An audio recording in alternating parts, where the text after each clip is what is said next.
¿Cuántos de nosotros disfrutamos de una buena tarde de cine?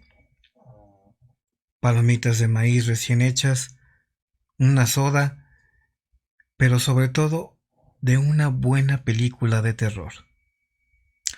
Y si le dijera que muchas de estas cintas de terror están basadas en hechos reales, pero sobre todo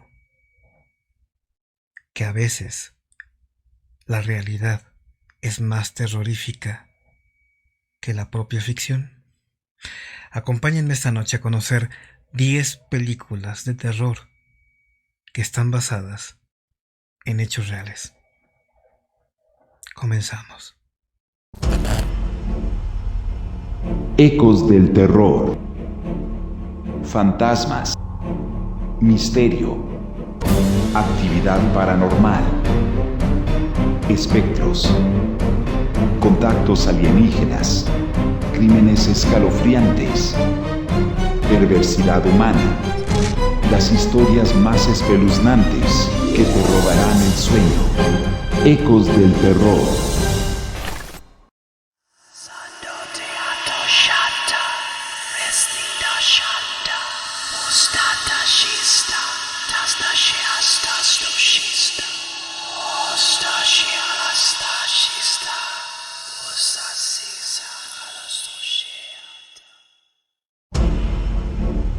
Número 10. El Exorcista, considerada una de las 10 mejores películas del género de terror de todos los tiempos.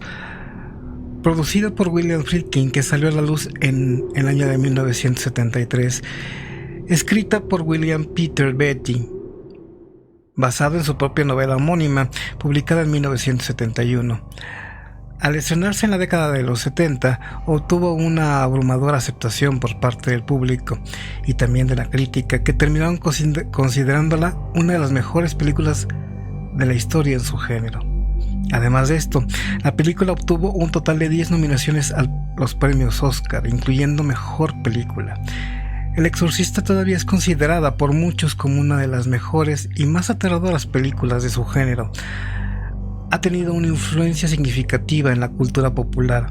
Muchas publicaciones la incluyen entre las 10 mejores. Esta historia, la verdadera historia del Exorcista, comienza a fines de la década de 1940 en los suburbios de Washington, D.C., con una familia germano-estadounidense. Su hijo de 13 años, que se cree que se llamaba Ronald Hohnkeller, aunque la iglesia, por proteger su identidad, lo llamaría Roland Doe o Robbie Mayhem, estaba abatido por la pérdida de su amada tía Harriet. Harriet era una espiritista que le había enseñado muchas cosas, incluido cómo usar la tabla Ouija. A principios de enero de 1949, poco después de la muerte de Harriet, Roland Hohnkeller comenzó a experimentar cosas extrañas. Perturbada, la familia de Ronald buscó la ayuda de todos los expertos que conocían. La familia incluso llamó a médicos, psiquiatras, al ministro luterano local, pero no fueron de ayuda. El ministro sugirió que la familia busque la ayuda de los jesuitas. El padre Albert Hughes, el sacerdote católico local, pidió permiso a sus superiores para realizar un exorcismo al niño a finales de febrero de 1949. La iglesia accedió a la solicitud de Hughes. Para el exorcismo, Hughes ató al niño al colchón y comenzó a hacer sus recitaciones, pero tuvo que detener el rito cuando Ronald rompió un trozo de colchón y cortó al sacerdote en los hombros, dejando el exorcismo sin terminar. Unos días después aparecieron rasguños rojos en el niño.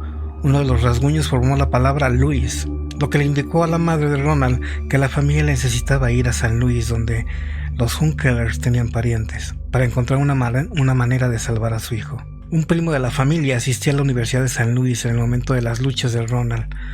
Puso a los Hohnkellers en contacto con el padre H. Halloran y el reverendo William Bowden. Después de consultar con el rector de la universidad, estos dos jesuitas acordaron realizar un exorcismo al joven Ronald con la ayuda de varios asistentes. Los hombres se reunieron en la residencia de Roanoke Drive, a principios de marzo de 1949. Allí, los exorcistas presenciaron arañazos en el cuerpo del niño y el colchón se movía violentamente. Estos eran los mismos tipos de cosas que habían sucedido en Maryland cuando fracasó el primer exorcismo. En medio de estos extraños sucesos, Bowden y Halloran, según sus informes, notaron un patrón en el comportamiento de Ronald. Estaba tranquilo y normalmente durante el día, pero en la noche, después de acostarse, mostraba un comportamiento extraño que incluía gritos y arrebatos salvajes. Ronald también entraba en un estado de trance y empezaba a emitir sonidos con voz gutural. Los sacerdotes también dijeron que vieron objetos volando misteriosamente en presencia del niño y notaron que reaccionaba violentamente cuando veía algún objeto sagrado presentado por los jesuitas asistentes.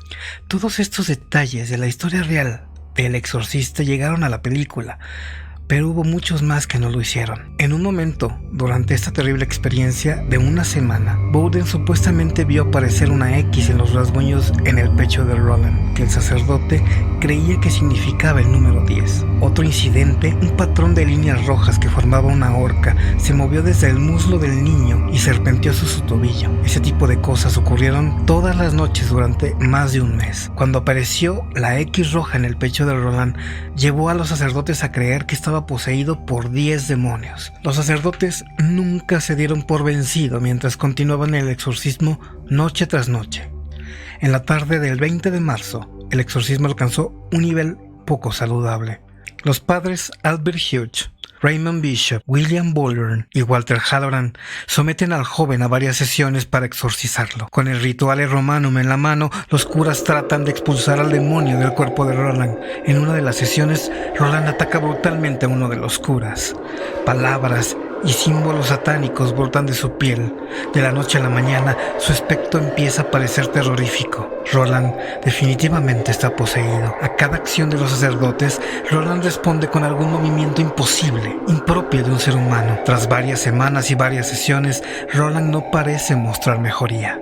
Los curas habían seguido fielmente los 3 pasos que dictaba el Rituale Romanum. Yo te ordeno, yo te expulso y yo te conjuro, pero absolutamente nada pasaba. Fue entonces cuando decidieron convertirlo al catolicismo y bautizan a Roland. Posteriormente tratan de darle la comunión en varias ocasiones, pero una y otra vez Roland escupe el cuerpo de Cristo, hasta que finalmente los sacerdotes logran que trague la hostia. Roland empieza a contorsionarse, con extrema violencia se convulsiona y se retuerce como nunca lo había hecho. Los sacerdotes se dan cuenta en ese momento que es la lucha final. De repente, la estancia se ilumina. Roland abre los ojos y deja escapar con una suave voz 3 palabras. Se ha ido.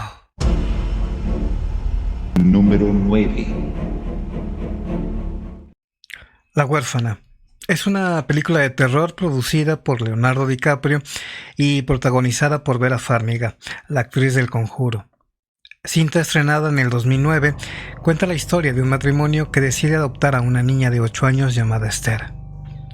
Tras varios macabros episodios, se descubre que Esther no es una menor de edad, sino una mujer de 33 años con trastornos mentales y que padecía de una enfermedad llamada hipopituitarismo, que la hacía lucir como una eterna niña pequeña. Sin embargo, la realidad siempre termina superando la ficción, pues esta historia fue inspirada de un caso de la vida real ocurrido apenas unos años atrás, en el 2007, en la República Checa. Este escalofriante hecho tiene como protagonista una mujer con profundos rasgos psicopáticos y apariencia de niña. Su nombre, Bárbara Serglova. Bárbara Serglova nació en República Checa y, tal como el personaje de la película, sufría de hipopituitarismo, una afección en la cual no se producen cantidades normales de algunas de todas las hormonas, como por ejemplo la hormona del crecimiento, lo que permite verse como una niña de 13 años. Casi nada se sabe de sus padres, solo que ella fue encerrada en un centro psiquiátrico porque tenía rasgos psicopáticos. Sin embargo, Bárbara se dio cuenta de la enfermedad que le afectaba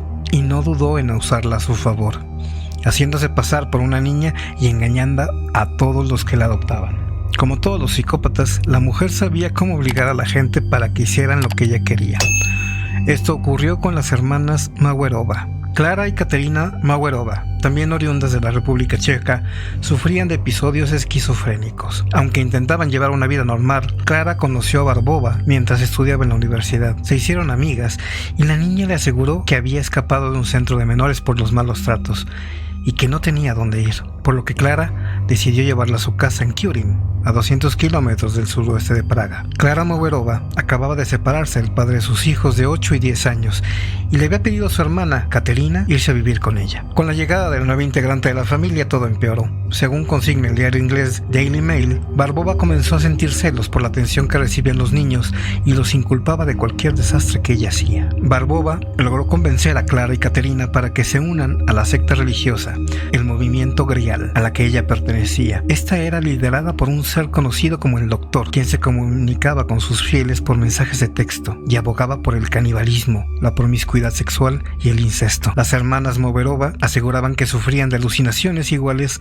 a las de Juana de Arco y que estaban a la espera de una misión divina, lo que facilitó el trabajo de Barbova y fue el primer eslabón de una cadena de abusos infantiles a los que expusieron a las criaturas. Clara mandó construir una jaula de hierro para el sótano y ahí encerró a sus 2 hijos completamente desnudos. Según relató uno de los hijos en el juicio, Clara, su tía y Barbova comenzaron a abusar de ellos y a torturarlos, dejándolos vivir y dormir sobre sus excrementos, prácticamente sin comer. Los quemaban con cigarrillos, los golpeaban, los obligaban a bañarse con agua helada y hasta cortaron trozos de su piel para comérsela. Cuando los niños estaban a punto de morir de hambre, Sokolova, quien estaba obsesionada con Hansel y Gretel, convenció a las hermanas para engordar a los niños y luego comérselos. Como necesitaban saber qué hacían los niños mientras ellas no estaban presentes, Barbova compró un equipo de vigilancia usado para bebés recién nacidos y lo instaló. Por azares del destino y por fortuna, unos vecinos que compraron la misma tecnología para vigilar a su bebé, cuando intentaron instalarla y usarla, captaron por error la señal de la casa de los Mauerova. Impactados ante semejante escena,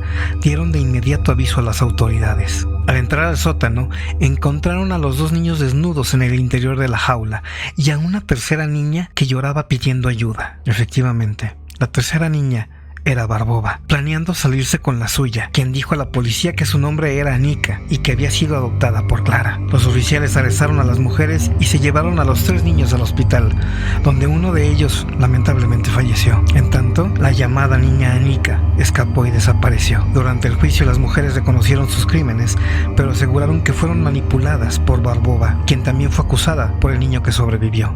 Tras escapar de República Checa, Barbova viajó hasta Noruega, donde se hizo pasar por un adolescente de 14 años. Engordó varios kilos, se cortó el pelo y se hizo pasar por hombre, llamado Adam. Nuevamente encontró una familia que se hizo cargo de ella, pero esta vez fueron sus peculiaridades en la escuela lo que lo delataron. Cuando los profesores intentaron contactar a las autoridades para averiguar más de su caso, Adam volvió a desaparecer, pero la policía checa ya había enviado una orden de captura internacional contra Barbova, por lo que su imagen ya estaba en todas partes. Unos días más tarde, fue apresada en el norte de Noruega y llevada de vuelta a su país, donde llegó abrazando un oso de peluche. Clara, la madre de los niños enjaulados, fue condenada a 12 años de prisión. La tía Katerina a 10 años. Y Barbova solamente fue condenada a 5 años por ser la autora intelectual de los hechos. Ella apelaría en el 2011 y quedaría en libertad.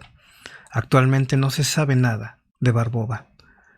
Y quién sabe, a lo mejor esté viviendo en este momento con ustedes.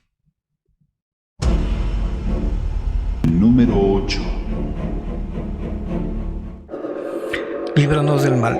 La cinta Líbranos del mal es una cinta de terror estrenada en el año 2014, dirigida por Scott Derrickson y protagonizada por Eric Bana y Edgar Ramírez. La cinta narra lo ocurrido a Ralph Sarchie, que es un agente de policía de Nueva York que se dedica a investigar una serie de asesinatos que pueden tener relación con posesiones demoníacas. Sus pesquisas lo llevarán a convertirse en una especie de agente demonólogo y aliarse con un sacerdote muy poco convencional, quien es un experto en exorcismos. El policía Ralph Sarchie existe en la realidad. Es un sargento de 50 años de edad, actualmente retirado, y con más de 20 años de carrera en la fuerza policial, que tras haber sido la mayoría de estos años asignados al barrio de Bronx, Sarchie le fue investido el resolver todos aquellos casos inexplicables que habían sido reportados con tintes paranormales. Él es elegido por su amplia trayectoria, siendo en ese momento un sargento, pero también por su escepticismo a fenómenos paranormales, por lo cual él sería el candidato perfecto, un candidato y un agente imparcial para investigar estos casos, cosa que cambiaría para Serchi con el paso de los años. La idea de hacer la película se le ocurrió al director Scott Derrickson después de leer el libro Cuidado con la noche, escrito por Serchi, y que él mismo definió a la prensa como un libro de memorias. El libro revela los misteriosos casos de posesiones de los cuales Serchi ha sido testigo en su carrera como policía. Sus páginas nos muestran cómo Serchi se convirtió en un duro policía y cazador de demonios, acompañado siempre de su colaborador, el sacerdote Joe Mendoza. El libro Cuidado con la noche describe varios casos de posesión demoníaca, como la historia de Dominic y Gaby Villanova, quienes fueron acosados por un supuesto demonio que se presentó en una nube de humo en la esquina de su dormitorio. Este incidente llegó acompañado de gemidos y gruñidos que se escuchaban desde el sótano y la aparición de palabras escritas al revés en el espejo del baño. Según describe Serchi, se trataba de uno de los demonios más peligrosos del infierno. O el caso ocurrido en 1992, cuando debió atender caso de una mujer poseída atada a una silla, que con fuerza sobrehumana comenzó a escupir y atacar a los hombres que la rodeaban. En todos los casos, Serchi aparece siempre acompañado de sus implementos habituales: su inseparable pistola 9 milímetros, una astilla de la verdadera cruz, medallones religiosos, agua bendita y un crucifijo. Todo lo contrario de los llamados parapsicólogos, que se acercan a fantasmas con sus cámaras y artefactos tecnológicos en lugar de una botella de agua bendita y reliquias. Serchi relata: en todo caso, cuando estoy frente a un demonio, mi corazón empieza a acelerarse y siento una especie de dolor que me indica cuando estoy en la presencia del mal. El cineasta Scott Derrickson cuenta que después de leer por primera vez el libro escrito por Ralph Serchi y conseguir el financiamiento para hacer la película, él voló a Nueva York para conocerlo. Narra: me llevó a su comisaría, la más peligrosa del país, y juntos patrullamos por la zona del Bronx de noche. Allí me di cuenta de lo serio que era como policía. Se trata de un tipo que se mete continuamente en peleas persiguiendo degenerados y criminales, el que habían disparado en varias ocasiones. Él tiene más de 300 detenciones en su haber. Cuenta el director de la película Líbranos del Mal, quien agrega que Serchi le enseñó en esa oportunidad un montón de cintas de exorcismos reales en los que había participado y que habían sido aprobados por la iglesia, reproduciéndole también espeluznantes grabaciones de audio. Nos enseñó documentación de diferentes casos. Lo más sorprendente fue darme cuenta que todo esto era real, que este tipo estaba haciendo todo esto. Actualmente, el sargento Serchi se encuentra jubilado. Se dedica a ser demonólogo de tiempo completo, en compañía del sacerdote Joe Mendoza. Se dedican a recorrer el Bronx, enfrentando al demonio. Para él, esto es una guerra. Hay que enfrentar al mal. El ayudar a las personas, para él, no es una carrera, es una vocación. Como un cristiano comprometido, tiene una misión especial. Su misión: reventar al diablo y a los demonios. Número 7. La posesión, el origen del mal. Cinta estrenada en el 2012 que narra la historia de Clyde y Stephanie Branagh y de su hija Em, que está obsesionada por una antigua caja de madera que compró en un mercado de segunda mano. Pero cuando su comportamiento se empieza a volver agresivo, la pareja empieza a temerse que haya una presencia maléfica entre ellos. La historia real trata de un pequeño baúl de madera que salió a subasta en eBay. Contenía 2 mechones de pelo, una losa de granito, un capullo de rosa seco, una copa, 2 monedas, una vela, y teóricamente también albergaba en su interior a un dibuk, un espíritu muy conocido en el folclore yiddish. Según la descripción del vendedor Losip Nieske, un universitario de Missouri, se trataba de una vinoteca judía poseída que había martirizado a varios expropietarios con terribles rachas de mala suerte y una sucesión de extraños fenómenos paranormales. En la ficha del objeto de eBay se recogen 2 experiencias supuestamente relatadas por propietarios anteriores. Ambas están redactadas en primera persona y se han incluido una detrás de otra en la zona reservada para la descripción del producto. Según la web, la historia se remonta a otoño del 2001, cuando un coleccionista de antigüedades y pequeño empresario de Oregón llamado Kevin Mannis acudió a un mercadillo que habían montado sus vecinos y se topó con la caja, un pequeño baúl con 2 placas metálicas en forma de racimo de uvas. Mannis comenta que según la organizadora del mercadillo, la caja había pertenecido a su abuela, una anciana de 103 años, quien le había apodado la caja del D-Book, y advertía a sus hijos que no la abrieran nunca. Mannis hizo oídos sordos y compró la caja. Media hora después de dejarla en el sótano de su tienda de antigüedades, empezaron a sucederle hechos extraños. Mannis cuenta que cuando salió a hacer unos encargos, una fuerza misteriosa destrozó la tienda, dejando tras de sí una hilera de insultos inscritos en las paredes, bombillas estrelladas y un dependiente atemorizado. Me puse a investigar cuando volví a la tienda, cuenta Mannis, desde su casa de Oregón. Recuerdo haberme dirigido hacia la parte de atrás y haber sentido algo como si un golpe de aroma. No se me ocurre otra manera de describirlo. Olía a jazmín. En una parte de la tienda no olía nada, pero caminabas unos pasos y era como si te envolviese un olor de nuevo. Mannis decide regalarle la caja a su madre, pero poco tiempo después ella tiene un infarto e incluso queda temporalmente muda. Muchas cosas extrañas sucedieron con Mannis y la caja. El FBI le hizo una redada a la tienda. Aunque acabaron devolviéndole todo el equipo electrónico que se llevaron, nunca le explicaron a qué se debió la redada. Por si fuera poco, también perdió la licencia de la tienda y fue víctima de robo de identidad. No digo que todo haya sido culpa de la caja, comenta Mannis, pero cuando pienso en todo lo que me ha pasado, me parece mucha casualidad. En junio del 2003, Mannis se hartó de la caja y la subió a eBay. Niezke ganó la subasta con una puja de $140 y se convirtió en el nuevo propietario de todo el contenido.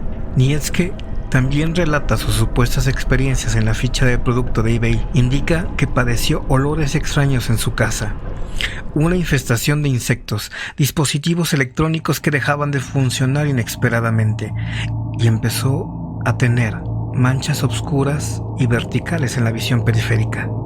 Posteriormente, Haxton, director de un museo universitario y coleccionista de parafernalia religiosa, oyó hablar de la caja por primera vez a través de otro empleado del museo que curiosamente era compañero y vecino de Niezke. Cuando Niezke puso la caja en venta, Haxton no se lo pensó. Según cuentan, al día siguiente de recibirla en la oficina, se despertó con el ojo derecho como si lo hubieran golpeado. También ha sufrido de una constante fatiga, de un sabor metálico en la boca y una constante congestión nasal y tos. Y dice que su hogar en muchas ocasiones huele fragancias entre orina de gato y flores de casa. Tanto investigadores como eruditos religiosos coinciden en pensar que los objetos guardados en el interior son amuletos que habría guardado una familia ya fuera o no judía. Las monedas y mechones de pelo son amuletos muy comunes. La gente a menudo guardaba monedas que coincidían con el año de nacimiento de sus hijos, pensando que les traerían suerte. También es muy común guardar mechones de pelo, especialmente cuando se trata de honrar un recuerdo. Este tipo de objetos podría albergar un simple recuerdo, aunque quizás también podría albergar el espíritu de algún difunto. Número 6. Chucky, el muñeco diabólico. Charlie Ray, mejor conocido como Chucky, es el protagonista de esta saga de terror estrenada en 1988, que describe a Chucky, un muñeco good guy que fue poseído por medio de la magia vudú por un asesino en serie. Lo que pocos saben es que esta película está basada en un hecho real. La leyenda cuenta que en el año 1896, Robert Eugene Otto, un pequeño niño que vivía junto a sus padres en una casa de la localidad de Key West, Florida, Estados Unidos, recibió un regalo que le hizo una mujer de la servidumbre, un muñeco de 3 pies de altura, relleno de paja, cosido con alambre y vestido con un traje blanco de marinero. El niño, a quien sus padres llamaban simplemente Jean, bautizó de inmediato al muñeco con su propio nombre, Robert. Lo que el pequeño niño y sus padres no sabían era que el personal de servidumbre, gente de color, provenía de las islas de Bahamas y eran practicantes de vudú y magia negra. cosa habitual en algunas comunidades caribeñas, y que el muñeco no era tan inocente como aparentaba. Como sea que fuere, desde el primer momento, el niño se encariñó en demasía con el muñeco, hablaba con él y procuraba no separarse de él en ningún momento. Pero los padres de Jean, que pensaban que Robert era una especie de amigo imaginario, comenzaron a preocuparse cuando comenzaron a escuchar a su hijo hablando con alguien más, mientras se encontraba encerrado en su habitación, como si alguien más, aparte de él, se encontrara en la pieza. Al mismo tiempo, los vecinos afirmaban que cuando la familia Otto salía de casa, veían al muñeco asomándose por la ventana de la casa, como si el juguete hubiera comenzado a moverse por sí solo. Para empeorar las cosas, el niño comenzó a experimentar atroces pesadillas al tiempo que les contaba a sus padres que Robert había comenzado a moverse por su propia cuenta.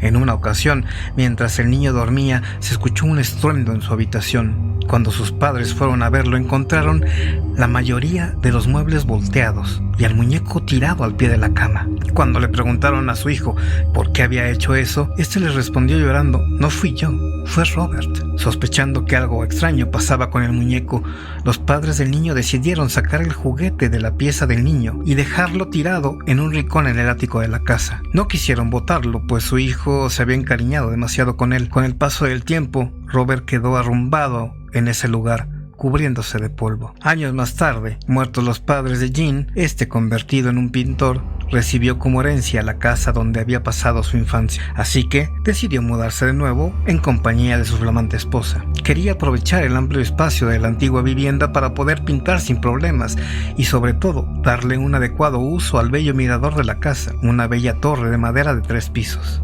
No pasó mucho tiempo cuando Jean descubrió en el ático a Robert, su olvidado compañero de juegos. De inmediato lo rescató del polvo y lo instaló en el mirador. A partir de ese momento, el estrecho vínculo que había entre el niño y el pintor volvió a hacerse presente, lo que provocó un clima extraño y ominoso en la casa. En ese momento, se reanudaron los reportes de sucesos sobrenaturales protagonizados por el muñeco. La esposa de Jean afirmaba, espantada, que la expresión del rostro del muñeco cambiaba a veces, como si de repente hubiera comenzado a experimentar emociones. Algunos vecinos, por su parte, comentaban que habían visto a Robert desplazarse por la casa, y los niños de las escuelas cercanas evitaban a toda costa pasar por la casa de los Soto, pues afirmaban que Robert se agazapaba detrás de las ventanas del mirador mientras los espiaba. Jean y su esposa, de hecho, dejaron de recibir visitas porque ya nadie quería visitarlos por temor a toparse con el frente muñeco. Cansado de Robert y sus travesuras, Jean decidió devolver a su viejo amigo de infancia al ático, aunque la gente que visitaba el matrimonio afirmaba que a veces se escuchaban pasos en los cuartos del piso de arriba, e incluso algunas inexplicables risas que se escuchaban en ciertas partes de la residencia. Jean Otto murió en 1972 y su esposa vendió rápidamente la casa. Robert quedó olvidado de nuevo en el ático, hasta que una nueva familia se instaló en la casa y Robert fue descubierto por la hija de aquella familia. La pequeña, una niña de 10 años, se emocionó mucho cuando lo encontró e inmediatamente lo bajó a su habitación junto a sus demás muñecos. Sin embargo, al parecer, la niña no pareció simpatizarle a Robert, que parecía extrañar a su antiguo dueño. La niña comenzó a gritar de terror por las noches, alegando a sus padres que el muñeco que había sido puesto sobre su cama junto a sus muñecas trataba de matarla. El muñeco Robert finalmente fue sacado de la casa de la familia Otto y trasladado al Museo Histórico Martello Gallery en Key West, Virginia, lugar donde se encuentra en la actualidad. Todavía, Robert abraza su león de peluche y viste su traje blanco de marinero, pero sigue dando de qué hablar.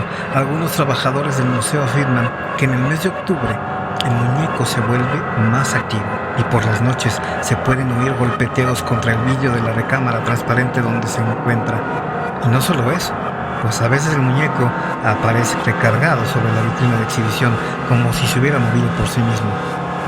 Lo más curioso del caso es que se comenta que al fotografiar o grabar en video a Robert, repentinamente las cámaras dejan de funcionar o las fotografías salen borrosas o defectuosas. El mismo personal del museo comenta que se le debe de pedir permiso a Robert para fotografiarlo. De lo contrario, una maldición puede caer sobre ellos. De hecho, todas las cartas y fotografías que se encuentran pegadas en la habitación donde se encuentra el muñeco son de la gente que lo han fotografiado sin pedirle permiso y que le están pidiendo, por favor, levante la maldición que ha dejado caer sobre ellos. El número 5. La película El Conjuro, del director James Wan, recaudó casi $42 millones de taquilla en apenas 2 días en su estreno en los Estados Unidos.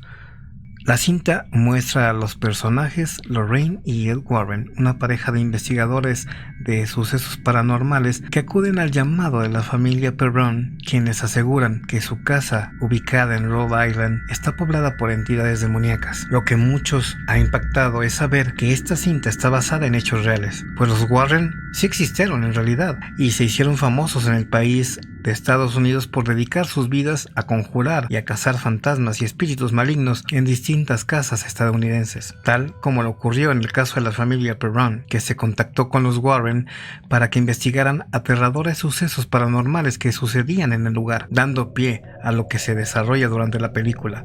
Esta pareja está conformada por el demonólogo Ed Warren, fallecido en el año 2006, y su esposa, la parapsicóloga y vidente Lorraine Warren, fallecida en el año 2019, la cual asesoró con consejos y confidencias a los realizadores de esta película.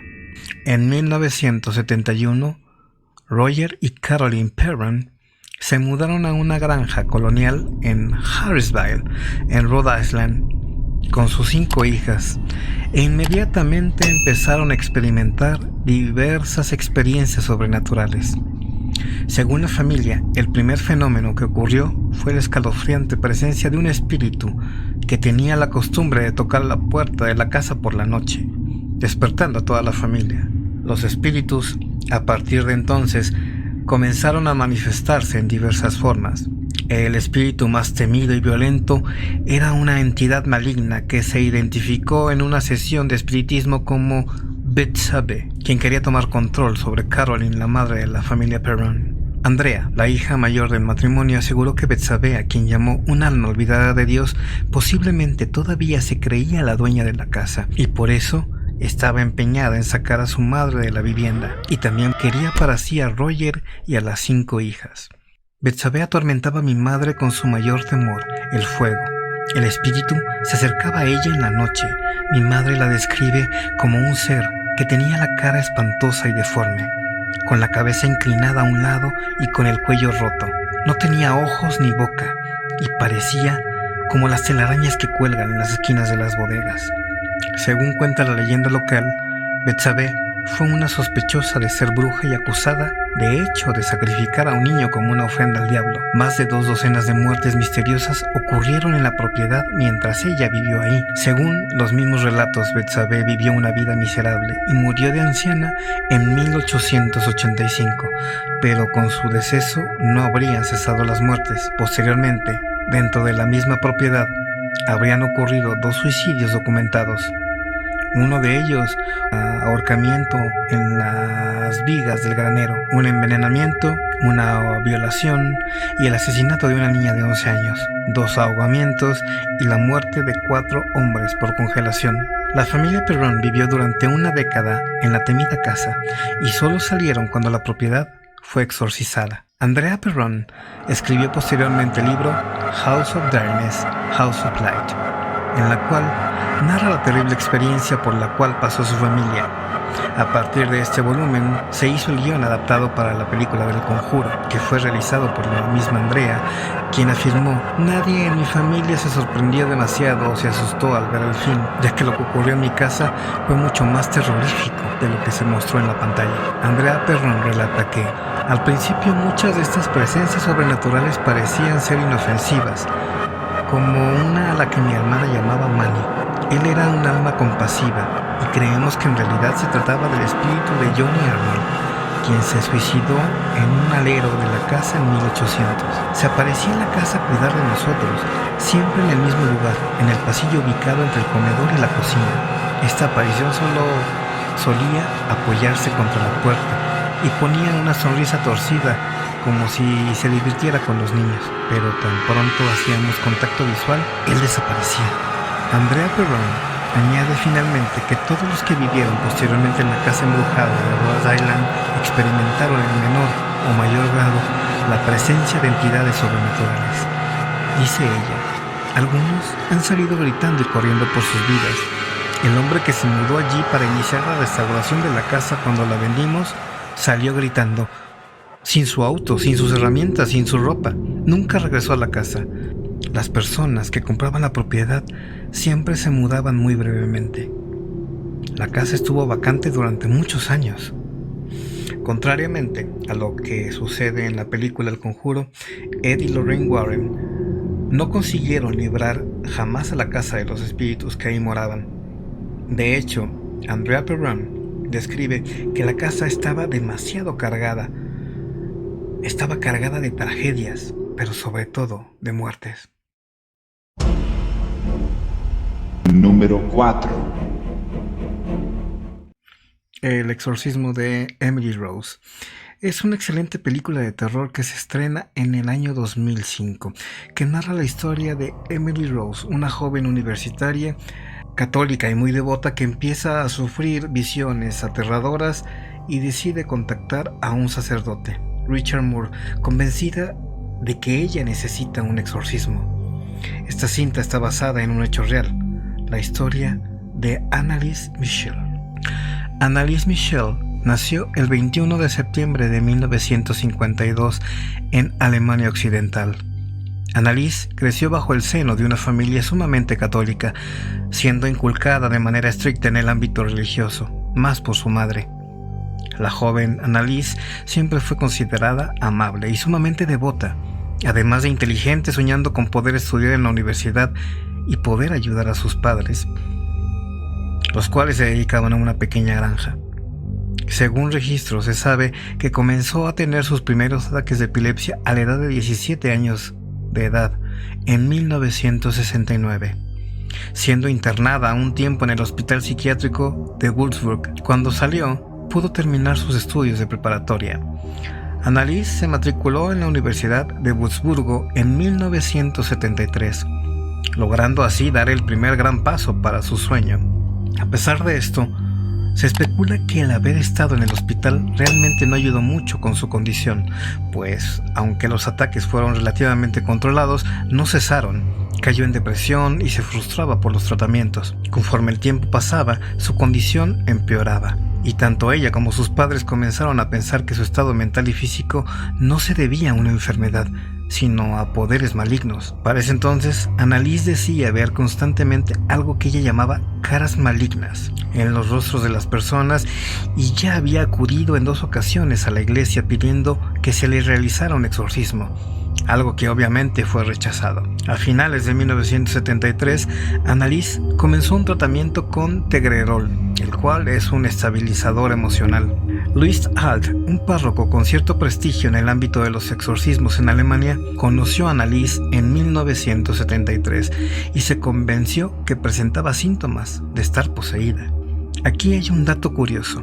En aquel tiempo el párroco habló con la familia de la chica, explicándoles que la iglesia no aceptaba el proceso de exorcismo, pues su hija no presentaba todas las condiciones, como el hablar otras lenguas que se desconoce, o la fuerza descomunal, o aberración ante imágenes religiosas, algo que sus padres le contaron a la joven. Esto podría sonar como algo normal, sin embargo, tras este suceso, repentinamente la joven empezó a presentar ese tipo de síntomas, por lo que tiempo después se debatió sobre el poder de la sugestión humana. El obispo asignó al padre Arnold Renz y al pastor Ernest Alt para llevar a cabo el ritual.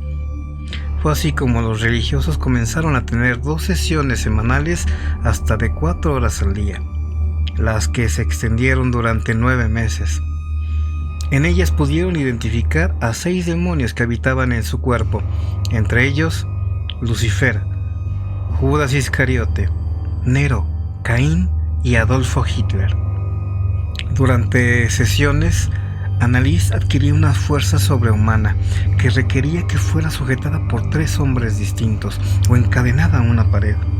Además, se negaba a comer e incluso rompió sus rodillas debido a todas las contracciones y las flexiones que realizaba cuando estaba poseída.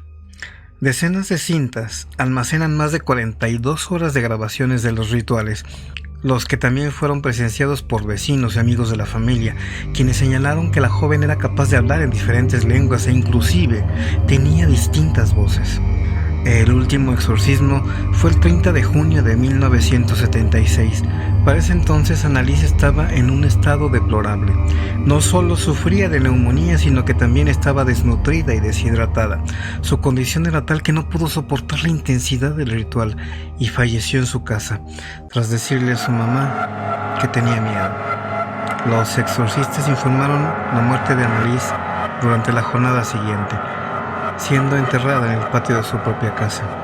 Al saberse lo ocurrido, comenzó una investigación sobre el caso. Los exorcistas y los padres de Annalise fueron llevados a juicios por la muerte de su hija y posteriormente declarados culpables de homicidio por negligencia. Se les condenó a 6 meses de cárcel, pero tras el pago de una fianza quedaron en libertad condicional por 3 años. Varios años después de la muerte de la joven, específicamente en 1984, obispos alemanes solicitaron al Vaticano se revisara el rito del exorcismo. Todo esto tras lo ocurrido con Annalise. Aunque sus recomendaciones no fueron adoptadas del todo, el Vaticano sí realizó algunas actualizaciones en 1999, la primera desde el siglo XVII. Entre ellas destaca la más importante, la necesidad de que todos los exorcistas que realicen este rito tengan también conocimientos y entrenamiento médico. Número 3. La Masacre en Texas es una película de terror independiente que ve la luz en 1974. Es producida, escrita y dirigida por Tobe Hooper. La historia muestra a 2 hermanos que viajan junto con sus amigos al estado de Texas con el objeto de revisar la tumba de uno de sus familiares, la cual, según informes de la radio, había sido profanada. Sin embargo, en el trayecto son atacados por una familia de caníbales. La película fue comercializada como basada en hechos reales para atraer un poco más a la audiencia y casualmente para actuar como un sutil comentario en la escena política de ese momento. No obstante, aunque la historia basada en el personaje principal, Leatherface, la trama es principalmente ficticia, aunque algunos detalles menores de la historia están inspirados en los crímenes de Ed Gein. Ed Gein fue uno de los asesinos más tristemente célebres de la historia criminal de los Estados Unidos, también conocido como el carnicero de Plainfield, en honor a la localidad donde cometió sus hechos. Su caso inspiró a muchos de los personajes más conocidos e icónicos de las obras literarias y cinematográficas de terror y de suspenso entre los años 60 y 90.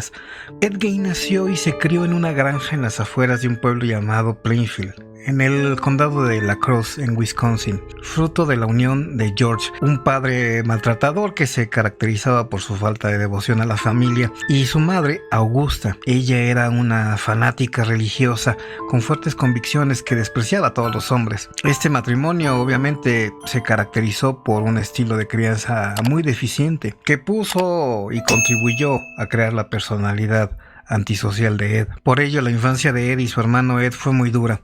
Su madre les impuso una estricta disciplina y constantemente les castigaba y daba palizas, incapaz de mostrar nunca ningún afecto o amor por sus 2 hijos, mientras que el padre se dedicaba a gastar todo su dinero en la taberna del pueblo. Contrariamente a lo que años después pudiera parecer, Ed Gein sentía una gran aversión por la sangre. No le gustaban las matanzas o los sacrificios de animales, actividades por otro lado típicas en pueblos dedicados a la ganadería.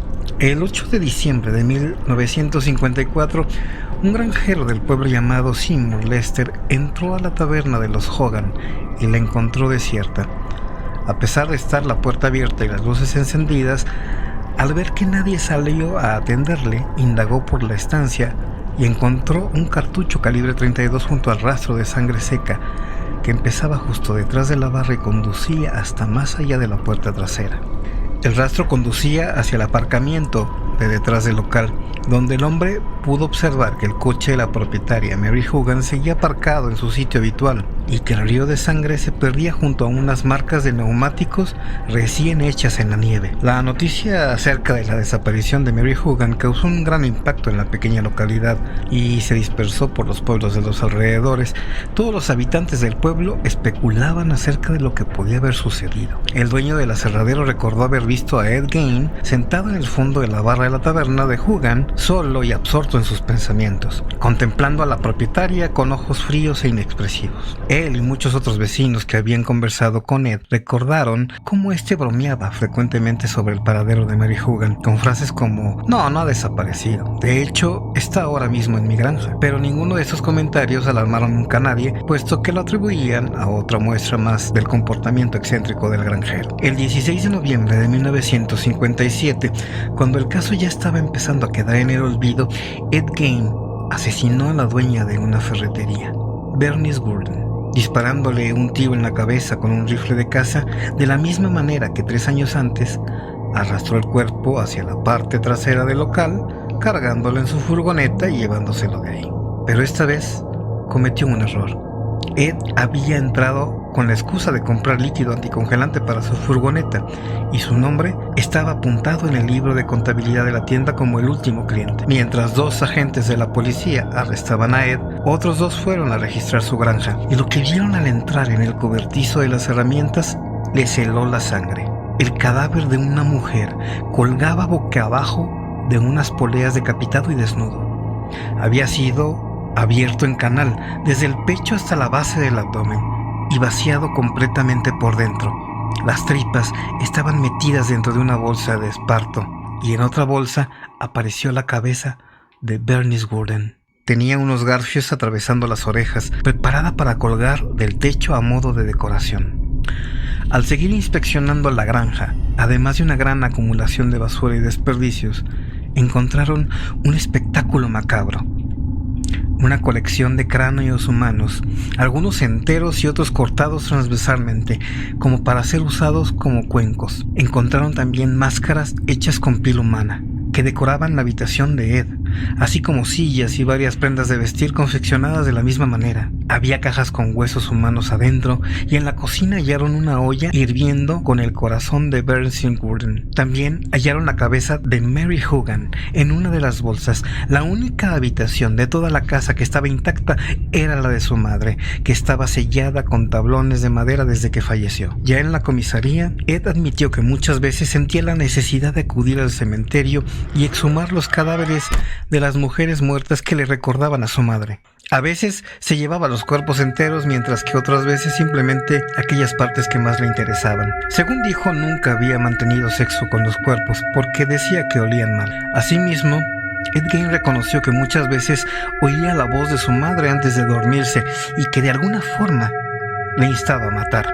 De acuerdo con este hecho, la clasificación de Holmes de los asesinos en serie formaría parte del tipo de asesino visionario, que es aquel que mata movido por un trastorno mental evidente.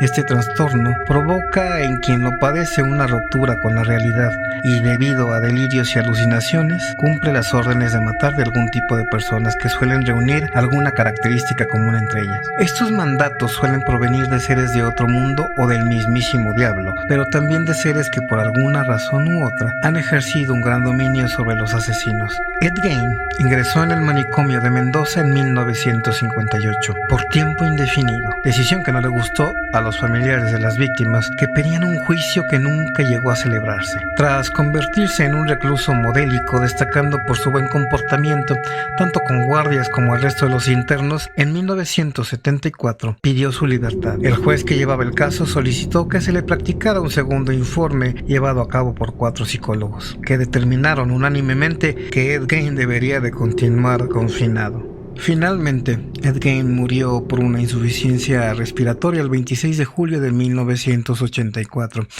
en el Hospital Geriátrico para Enfermos Mentales de Mendoza. Aunque su historia jamás moriría, quedaría permanentemente ahí como uno de los peores asesinos en la historia de los Estados Unidos. Número 2. Terror en Amityville. Es la primera película de la saga de la Casa Encantada de Amityville, que se realizó en 1979 y a pesar de haber sido muy golpeada por la crítica, tuvo un éxito rotundo. La historia real inicia en 1974 cuando Estados Unidos queda impactado por el asesinato de una familia completa en un pueblo pequeño llamado Amityville, ubicado en Long Island. Todo comenzó cuando uno de los hijos del matrimonio de feo, Ronald, disparó a sus padres y a 4 hermanos mientras estos dormían al interior de su casa ubicada en el número 112 de Ocean Avenue. Ronald tenía 23 años y la noche anterior al homicidio drogó a sus víctimas para poder ejecutar su macabro plan, que consistía en fusilarlos uno a uno en sus respectivas habitaciones. El hombre disparó a todos por la espalda, a excepción de la madre, quien fue descubierto con una bala en la cabeza. Las víctimas fueron encontradas boca abajo y con los brazos cruzados. Tras el asesinato, Ronnie, como le decían sus amigos, escondió la escopeta con la que disparó y corrió hacia el bar del pueblo, donde señaló que alguien había asesinado a su familia. La policía llegó al lugar y encontró la macabra escena. Debido a la débil coartada del joven, las autoridades pronto descubrieron que el autor de los crímenes había sido el mismo Ronnie, cuyo abogado intentó declararlo enfermo mental, pues aseguraba que había escuchado voces que le ordenaron matar a su familia, algo que los jueces no creyeron y lo condenaron por asesinato premeditado, sentenciándolo a 25 años de cárcel por cada una de sus víctimas, logrando acumular una condena de 150 años. Un año después de la tragedia, una nueva familia compró la casa y se mudaron a ella. El lugar era de ensueño y su valor era muy asequible, por lo cual la casa era muy cotizada. Edificada sobre un amplio terreno, la casa contaba con 3 pisos, 5 habitaciones, un amplio sótano, pero como los nuevos dueños conocían lo que había ocurrido ahí, decidieron tomar sus precauciones. Cuando George y Kathy Lutz llegaron al lugar junto a sus 3 hijos, llevaron a un sacerdote a bendecir la propiedad, pero según cuenta la leyenda, apenas el hombre pisó el lugar, una voz proveniente del inmueble les gritó: ¡fuera de aquí! Eso sería la primera de muchas muestras de actividad paranormal que se vieron en el lugar. Ruidos, olores y manchas desconocidas aparecían por toda la casa, siendo el más afectado el padre de la familia, George, que no podía dejar de sentir un gran frío que lo hacía pasar horas frente a la chimenea. Además que poco a poco comenzó a despreocuparse en su aspecto personal y se volvió un hombre malhumorado y extraño. En tanto, la hija menor de Kathy y George, Melissa, comenzó a tener una amiga imaginaria llamada Judy, igual a una de las víctimas de Ronnie. La presencia de esta figura que se fue haciendo cada vez más fuerte en la casa hasta que otras personas pudieron llegar a verla. La familia vivía con un gran miedo, así lo relató años después Danny Lutz, uno de los hijos de la pareja, quien en ese momento solamente tenía 9 años. Yo no sabía nada de lo que pasó allí, hasta que el día en que entré a la casa, mamá nos dijo: hay algo que quiero que sepas. Había una familia que fue asesinada aquí. Ella nos preguntó si nos molestaría, pero cuando uno tiene esa edad apenas sabe lo que es un asesinato. Yo creo que el mal puede manifestarse de cualquier manera o forma que elija, y yo estoy seguro de que era una víctima de eso. Mi madre solía decir que las cosas buenas le pasan a la gente buena y que las cosas malas le pasan a la gente mala, pero a veces las cosas malas también le pasan a la gente buena, agregó. Con el paso de los días, no solo los olores, ruidos y las manchas comenzaron a preocuparlos. En una ocasión encontraron más de 500 moscas en la habitación y en otro momento, según reveló Danny, vio una criatura de aspecto maligno en la ventana del dormitorio de su hermana menor, Melissa. Las cosas se salieron de control cuando Danny y su hermano levitaron de la cama. Cuenta Danny: los dos nos despertamos y nuestras cabeceras y pies estaban aplastándonos y golpeándonos uno al otro en el techo. Después de eso, mamá me dijo: ve a preparar tu maleta, nos vamos a casa de la abuela, vámonos de aquí. Yo no sabía que nunca regresaría a la casa de Amityville, recordó. Así fue. Tras los múltiples ataques, la familia abandonó todo y se fueron del lugar sin nada. Los medios de comunicación, por supuesto, se enteraron de lo ocurrido y decidieron cubrir la noticia, lo que hizo que el pueblo dudara de las palabras de la familia, ya que aseguraban que solo buscaban dinero. Mientras el pueblo no les creía, Ed y Lorraine Warren, los expertos en temas paranormales, fueron llamados para investigar lo que estaba ocurriendo allí, decisión que posteriormente lamentarían. La misma Lorraine Warren aseguró que este había sido el peor caso al cual se enfrentó en toda su vida. El caso en sí ha afectado nuestras vidas personales más que cualquier otro caso en el que hayamos trabajado en 54 años de investigación. Hemos estado involucrados en peligrosos casos diabólicos. Hemos estado involucrados con levitaciones y sangre procedente de los ojos de alguien. Todo tipo de cosas malas. Pero este caso nos siguió hasta nuestra propia casa, señaló Lorraine Warren.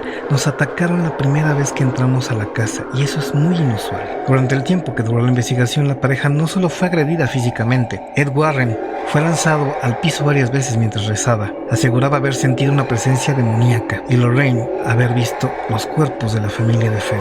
Como si esto fuera poco, el equipo de la pareja logró captar la imagen de lo que parece ser un niño fantasma en el segundo piso de la casa, donde se supone que no había nadie más. Aunque el horror de Amityville se convirtió en una leyenda en sí, había una que le precedía y que podía explicar todos los extraños hechos que vivieron estas familias. Según se decía en el pueblo, la tierra donde estaba construida la casa pertenecía a un hombre llamado John Ketchum, un practicante de magia negra que tenía una cabaña donde se edificó la casa. El hombre también pidió que sus restos fueran enterrados en aquella propiedad. Otra leyenda aseguraba que los indios Shinnecock también en algún momento vivieron en esas tierras, las que fueron utilizadas para albergar a los enfermos y a los locos, los que fueron dejados morir en ese sitio. Los Warren creían que el sufrimiento que había ocurrido en el lugar había dejado la propiedad con una energía muy negativa y una oscura historia, lo que es un imán para los espíritus demoníacos y lo sobrenatural. Gracias a los Warren, la familia Lutz pudo recuperar sus cosas y la escritura de la propiedad que permitió que la cual pudiese ser vendida posteriormente. En el año 2010, la propiedad se vendió por $950,000 y actualmente está en venta nuevamente. Sin embargo, no hay informes recientes de actividad paranormal, sobre todo por los últimos residentes de la misma. La casa se encuentra disponible. Quizás usted se animaría a comprarla. El número 1. La película de Annabelle, estrenada el 3 de octubre del 2014, es la segunda entrega del universo del Conjuro, basada en los expedientes de Ed y Lorraine Warren. La cinta, a pesar de su crítica, se posiciona en el segundo lugar de las listas en su primera semana de estreno.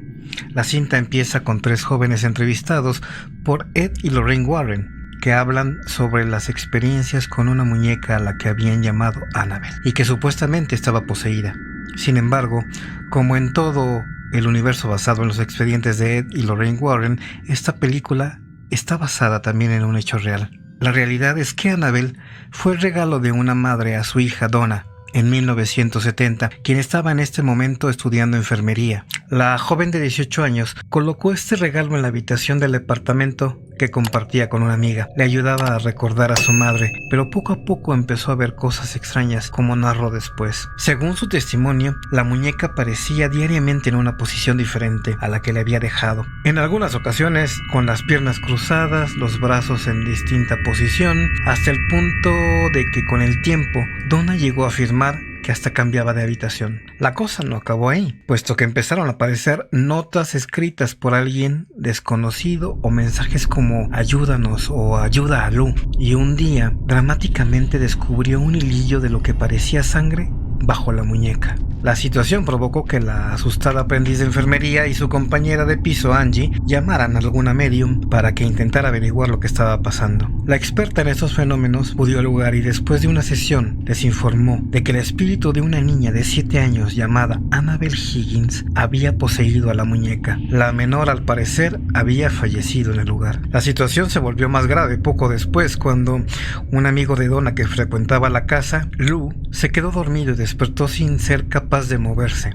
Según él relató, cuando intentó despertarse, vio a la muñeca tratando de estrangularlo hasta el desmayo. Aunque pensaba que su vivencia no había sido más que un sueño, Lou siguió acudiendo al departamento de Donna.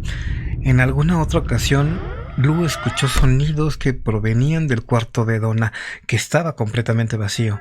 Entró y comprobó que en el interior solo se encontraba la muñeca Annabelle en su esquina. Se dirigió hasta el objeto y después de sentir que alguien estaba tras él, descubrió varios arañazos en su pecho. Casualmente, estos se curaron al día siguiente. Después de estos sucesos, Donna llamó a varios miembros de la iglesia, que contactaron al matrimonio Warren.